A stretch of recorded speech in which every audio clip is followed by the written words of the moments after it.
Students good afternoon. आज हम अपने कुछ क्वेश्चंस लेंगे अपने इसी के। अभी हमने पीछे क्वेश्चन लिए थे पिछली एक्सरसाइज क्लास में। आज हम आगे इन क्वेश्चंस को लेते हैं। A ladder 5 centimetre long is leaning against. देखिए एक सीडी है हमारी, ये हमारी सीडी है। जो सीडी किसकी दीवार के ऊपर लगी हुई है, इस दीवार का नाम है ए B. At the bottom of the ladder is pulled along the ground. अब हमने इसको यहाँ से पकड़ के इसको खींचना शुरू कर दिया along the ground away from the wall. दीवार से दूर की तरफ खींचेंगे, यानी दीवार की तरफ ले जाएंगे। दीवार से दूर की तरफ खींच रहे हैं, यानी प्लस का सिंबल आएगा। Away from the wall at the rate 2 centimetre पर सेकेंड। 2 सेंटीमीटर पर सेकेंड के ब्याह पे how fast is it's height on the wall decreasing. तो उसकी जो, जैसे हम आपको पता है जैसे सीडी को यहाँ से खींचेंगे तो ये ऊपर से नीचे आती जाएगी सीडी। तो ये आपके पास क्या होगा, height on the wall decreasing when the foot of the perpend ladder is 4 metre away from the wall. यहाँ पे ये भी कंडीशन दे दी गई, ये 4 मीटर है, ये 5 मीटर है, और ये रेट जो खींचने की स्पीड हमारी वो 2 सेंटीमीटर पर सेकंड है। तो इसमें बच्चों पहले तो आपको ध्यान देना है कि हमारे पास है क्या क्या चीज़ें। ये हमने पढ़ ली, हमने फिगर बना लिया। अब फिगर बनाने के बाद हम अपना काम शुरू करते हैं। तो वहाँ पे हम देख रहे हैं, देखिए यहाँ पे ये 2 सेंटीमीटर है, ये 5 मीटर है, ये 5 मीटर है। अब 1 मीटर में क्वांटिटी, 1 सेंटीमीटर में। तो हमारे पास जो इजी पड़ता है, तो आप इनको या तो मीटर में कन्वर्ट कर लीजिए या सेंटीमीटर में कन्वर्ट कर लीजिए। तो हम इसको मीटर पर आवर में तो कन्वर्ट कर नहीं सकते, क्योंकि हमारी हाइट भी हमारी उसी के अकॉर्डिंग आएगी, सेंटीमीटर पर सेकंड में डिक्रीज होगी।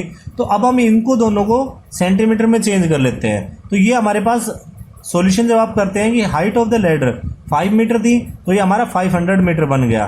500 सेंटीमीटर, सॉरी 500 सेंटीमीटर, क्योंकि 100 से मल्टीप्लाई किया। ऐसे ही distance of the foot of the ladder from the wall 4 metre, तो ये हमारे पास 400 सेंटीमीटर आपके पास हो गई। अब इसके बाद rate of going away foot from the wall, की वॉल से हमारे पास किस हिसाब से जा रही है हमारी dx/dt, तो 2 सेंटीमीटर पर second according to the Pythagoras. Pythagoras theorem क्या कहती है, x² + y² is equal to z²। तो ये हमारे पास x² + y² is equal to ac²।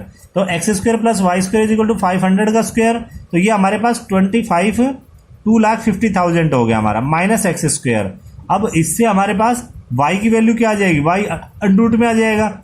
y is equal to आपके पास क्या आ गया, अंडरूट, ये हमारे पास 2,50,000 माइनस x²। जब आप इसका डिफ्रेंशिएशन करते हैं तो ये भी आपको इसके अकॉर्डिंग ही करना पड़ेगा कि 1/2 अंडरूट का लेंगे तो 1/2 और अंडरूट हमारे पास -1/2 पावर बचेगी। तो ये 2,50,000 माइनस x², और फिर x² करते हैं तो -2x। इस 2 से 2 कैंसिल हो जाएगा, और यहाँ पे क्या बच जाएगा, -x अपॉन में 2,50,000 माइनस x²। अब आपको कह रहा है कि एट dy/dt आपको डिफ्रेंशिएशन निकालना है, और ये हमारे पास dy/dt is equal to x is equal to 400। तो 4x की वैल्यू 400 रख दी। यहाँ पे हमने 2,50,000 माइनस 1,60,000, तो ये हमारे पास 90,000 आ गया। 90,000 से 300 आ गया, ये कैंसिल हो गए, और ये हमारे पास क्या आ गया, -4/3। अब ये माइनस का सिंबल आया तो इसका मतलब क्या हुआ पता है आपको, माइनस का सिंबल है तो इसका मतलब क्या है, डिक्रीज हो रहा है। तो hence the height of the ladder decreasing at the rate of 4/3 centimetre पर सेकेंड, यानी 4/3 सेंटीमीटर पर सेकेंड से लैडर डिक्रीज हो रही है, हमारी नीचे आ रही है आपकी।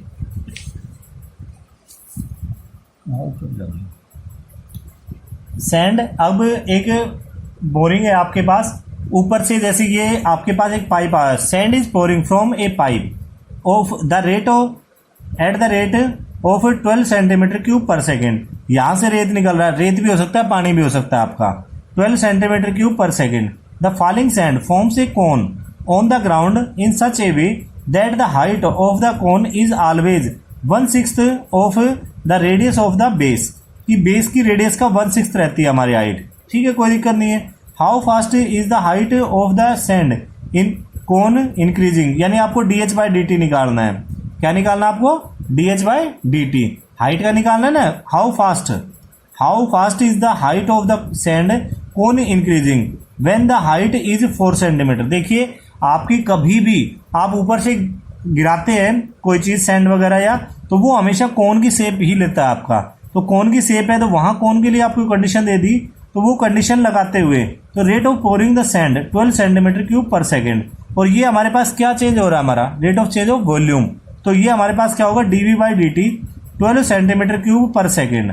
अब वॉल्यूम ऑफ द कोन हमारे पास क्या होगा इसका, वो हमारे पास क्या होगा, कोन का वॉल्यूम 1/3 πr²h। इसके अकॉर्डिंग और एक कंडीशन और दी है कि आपके पास कि height of the cone is always 1/6 of the radius, तो ये radius r/6 is equal to h, then r is equal to 6h। r की वैल्यू क्या हो गई हमारी 6h हो गई। अब ये हमारे पास वॉल्यूम वाली फार्मूले के अंदर रखेंगे अपनी v, तो ये 1/3 π6h का होल स्क्वायर h, तो ये 1/3 π36h क्यूब हो गया हमारा ये, तो ये कैंसिल हमारे पास 12 πh क्यूब, तो dV/dt इज इक्वल टू 36, ये आगे चला गया πh² इंटू dH/dt।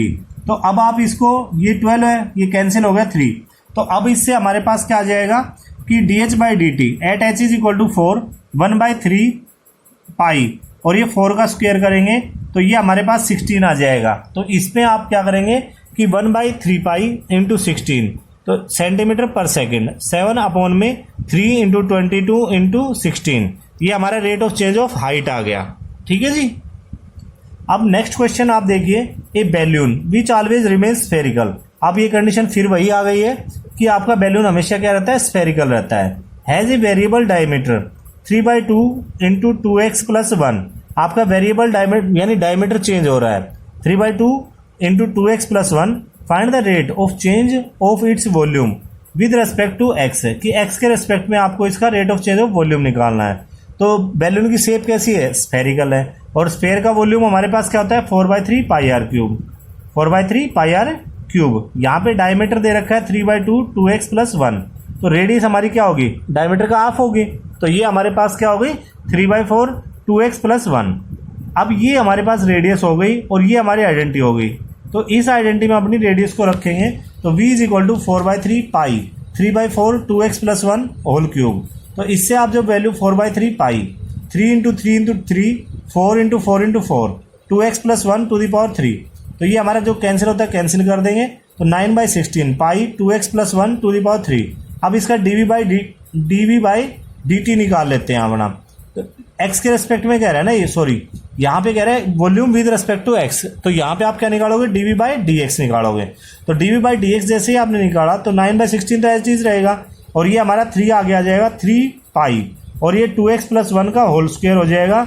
अब ये हमारे पास 2x था तो इसका 2 बच जाएगा, 2 से हमने कैंसिल किया तो 27/8 पाई 2x + 1 का होल स्क्वायर, और ये हमारा सेंटीमीटर स्क्वायर। तो ये हमारा किसके रेस्पेक्ट में आ गया, आपका volume with change of volume with respect to radius, कि आपके रेडियस x के रेस्पेक्ट में आपकी कितना चेंज हो रहा है। यहाँ रेडियस भी नहीं है, ये हमारी रेडियस होती तो भी चेंज हो जाता, तो फिर हम कंप्लीट इसके रेस्पेक्ट में चेंज करते हैं। ये जो हमारे पास इसका डायमीटर था ना, इसका हाफ करके रेडियस निकाले हमने, इसके रेस्पेक्ट में चेंज करते हैं, लेकिन यहाँ पे हमें किसके रेस्पेक्ट में कहा गया है, x के में, तो हम x के रेस्पेक्ट में करेंगे इसको। ठीक है जी। अब हम ये आपके एक्सरसाइज के क्वेश्चंस हैं, इसके बाद भी अगर आपसे कोई क्वेश्चन ना हो आपकी 6.1 में, तो आप मेरे को व्हाट्सएप कर देना। अब हम 6.2 की बेसिक्स पे चल रहे हैं कि आपके पास इंक्रीजिंग, ये हमारा सेकंड एप्लीकेशन है इसका डेरिवेटिव का। सेकंड एप्लीकेशन में इंक्रीजिंग बढ़ता हुआ या घटता हुआ, लेकिन क्या है, फंक्शन है। फंक्शन का मतलब क्या है, किसी एक पर्टिकुलर पॉइंट पे कंसंट्रेट कर रहा है, कि हमारा कोई एक ऑपरेशन बन रहा है, उस ऑपरेशन को आप डिस्कस कर रहे हैं। कि आपकी शादी में गए हैं, आप 4 आदमी बढ़े, तो हो सकता है आपकी पार्टी बड़ी करनी पड़े, तो उस तरह का आपका फंक्शन इंक्रीज होगा, तो वो इंक्रीजिंग फंक्शन हो जाएगा। लेकिन आप 4 आदमी बढ़ा दें लेकिन आपकी पार्टी छोटी कर दे, तो वो हमारे पास क्या होगा, हमारा डिक्रीजिंग फंक्शन होगा। तो ये हमारे पास इसी से भी आपके पास सबसे पहले हम डिफाइन करेंगे कि हमारे पास let I be the any interval, I हमारा कोई इंटरवल है कंटेन इन द डोमेन, कि डोमेन के लिए हमारा इंटरवल क्या है, आई है, of real valued function f. Then f is said to be, f को हम क्या कहेंगे, इंक्रीजिंग ऑन आई, कि इस इंटरवल में इंक्रीजिंग कब कहोगे कि x1 कोई एक पॉइंट ले लिया हमने डोमेन के अंदर, x1 is less than x2 in I interval, किसी भी इंटरवल में x1 is less than x2, then fx1 is less than equal to fx2। आपके पास fx1 जो फंक्शन के अंदर आ गया ना, हमारा फंक्शन बन गया, तो हमारा फंक्शन भी जो fx1 वाला फंक्शन है वो fx2 वाले फंक्शन से या तो छोटा है या बराबर है। तो ये इस तरह से हो for all x1 x2 belongs to i कि इंटरवल के अंदर हो, तो ये हमारा क्या होगा, इंक्रीजिंग। लेकिन यहाँ पे इक्वल टू का भी सिंबल हटा दिया जाए तो वो हमारा स्ट्रिक्टली इंक्रीजिंग हो जाएगा, मतलब कंपल्सरी इंक्रीजिंग है। यहाँ तो हो सकता है कांस्टेंट फंक्शन भी मान दिया जाए, लेकिन यहाँ पे क्या होगा हमारा strictly increasing. On i x1 is less than x2 देन i in i f x1 is less than f x2। यहाँ पे हमारा इक्वल टू का सिंबल खत्म हो गया ना। For all x1 x2 belongs to i कि हमारे पास बिलोंग्स टू i है, मतलब i इंटरवल के अंदर ही है। इसके बाद डिक्रीजिंग फंक्शन आता है, इसमें थोड़ा सा चेंजमेंट होता है। यहाँ पे वही लेंगे कि x1 is less than x2 ले लिया हमने इन द इंटरवल है, लेकिन यहाँ पे f(x1) is greater than f(x2), यानी यहाँ तो आपने छोटा लिया था x1, लेकिन यहाँ f(x1) जो फंक्शन बनेगा वो बड़ा बन जाएगा, उल्टा हो गया। तो उल्टा हो गया तो इसका मतलब क्या है, हमारा डिक्रीजिंग फंक्शन।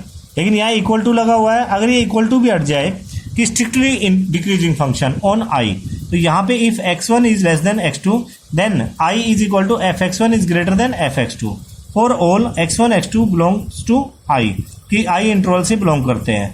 अब इसके बाद एक थ्योरम आती है आपकी, let f be the continuous function on a b and differentiable on open interval a b, then first आपके पास क्या रिजल्ट होगा, f is strictly increasing in a b close interval. ये हमारा क्या है, क्लोज इंटरवल है ए बी। जब बिग ब्रैकेट आपके पास आ जाए तो वो हमारे पास क्या होगा, हमारा close interval. If f dash x is greater than 0 for all x belongs to a b f is strictly decreasing in the close interval a b if f dash x is less than 0। देखो यहाँ पे आपने क्या किया, differentiate करना है। पहले में डिफरेंशिएट किया, ग्रेटर देन 0 आया डिफरेंशिएशन, तो वो हमारा स्ट्रिक्टली इंक्रीजिंग। और इसमें अगर लेस देन 0 आया तो वो हमारे पास क्या आ गया, डिक्रीजिंग। और अगर मान लो इक्वल टू 0 आ जाए तो वो हमारे पास क्या आ जाएगा, कांस्टेंट फंक्शन।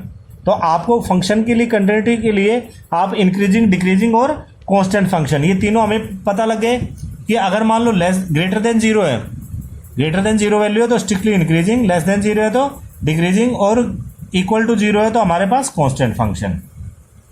एक प्रूफ देख लेते हैं अपना, let x1 x2 belongs to a b close interval में हमारे पास be such that x1 is less than x2 कि हमारे पास x1 किससे है, x2 से छोटा है।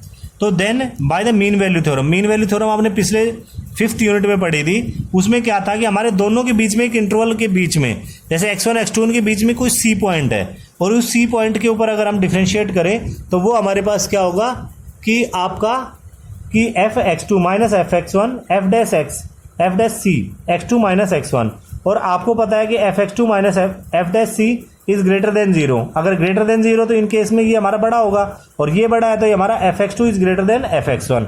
दस we have x1 is less than x2 then f(x1) is less than f(x2). वही सेम हो गया, तो ये हमारे पास क्या होगा, strictly increasing function. Increasing function भी बोल सकते हो आप इसको। तो एक छोटा सा मैं एग्जाम्पल ले रहा हूँ इसके लिए, show that the function f given by f(x) is equal to x³ minus 3x square plus 4x x belongs to r is strictly increasing on r f dash x is equal to 3x square minus 6x plus 4। तो ये हमारे पास 3x square हो गया हमारा, minus 6x plus 3 plus 1। मैंने थोड़ा सा function को एलोबरेट कर दिया है, तो ये 3 हमारे पास x square minus 2x plus 1 हमारे पास 3 इंटू x माइनस 1 का होल स्क्वेयर। अब ये देखिए कि किसी भी टर्म का स्क्वेयर हो तो वो हमेशा पॉजिटिव ही रहते हैं। किसी का हम स्क्वायर करते हैं तो वो हमेशा क्या होगी, आपकी पॉजिटिव होगी। तो ये positive, if in every interval of r f is strictly increasing on r, कि f हमारा स्ट्रिक्टली इंक्रीजिंग होगा। ठीक है सर। अब अगले चैप्टर में हम इसके एक्सरसाइज के क्वेश्चन करेंगे अगली क्लास में, तो आप लोग इनको यहाँ तक अंडरस्टैंड, मतलब अच्छा सा पढ़ेंगे, इनको देखेंगे अपनी डेफिनेशन वगैरह, और आगे फिर हम इसको आगे डिस्कस करेंगे। Thank you.